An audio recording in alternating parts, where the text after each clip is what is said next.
Bear Mountain's new CEO is in Langford tonight touring the development that he'll be helming for at least the next 3 years. Gary Cowan, an experienced Vancouver real estate developer and lawyer, has been hired by HSBC. The bank called in its $250 million loan in March after 2 straight years of missed mortgage payments. The new CEO says the man behind the mountain, Len Barrie, is out. The bridge to nowhere will be built, and that there will be 3 to 4 more months before he'll hammer out what the plan is for the future of the mountain. My immediate mandate is to look at the total resort operations and real estate development plan and look at the next level as to developing a strategy for taking the project forward in the long term.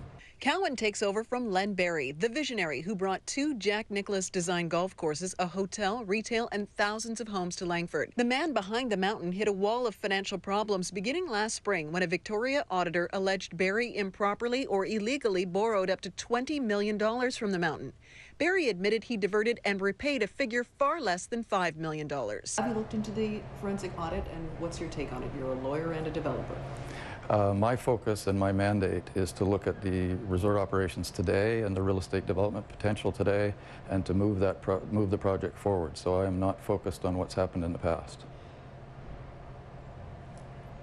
I'm not a business person. Were I a business person in the place that I'm in charge of, if we're missing millions of dollars, I'd want my money back. Are you going to get the money back if it is indeed missing? You said you're focused on the future. Is the future also dealing with some of the loose ends of the past? Well, the future here is to improve the resort operations and to look at the development potential of the real estate. And on that basis, we will look to ultimately recover as much of the bank's money as possible. As recently as June 8th, the former CEO, Len Barrie, said he was still in charge and that he would rescue, quote unquote, Bear Mountain by the end of this month. Is he still planning to rescue the mountain, and does he work for you? Do you work for him? Is he still involved?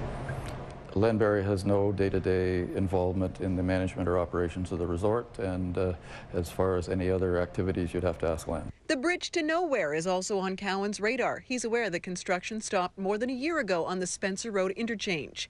Part of the delay was Bear Mountain's failure to make its $4.79 million payment for the project. The interchange and the access road are presently subject to existing agreements that involve Bear Mountain and 4 other real estate developers on the mountain. So we certainly consider that an important part of the infrastructure for both Bear Mountain and the community going forward.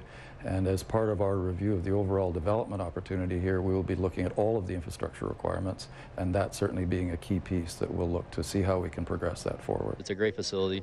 The TELUS Skins game last month, where Canadian golfer Mike Weir walked away with the most money, gave Bear Mountain a much-needed publicity windfall.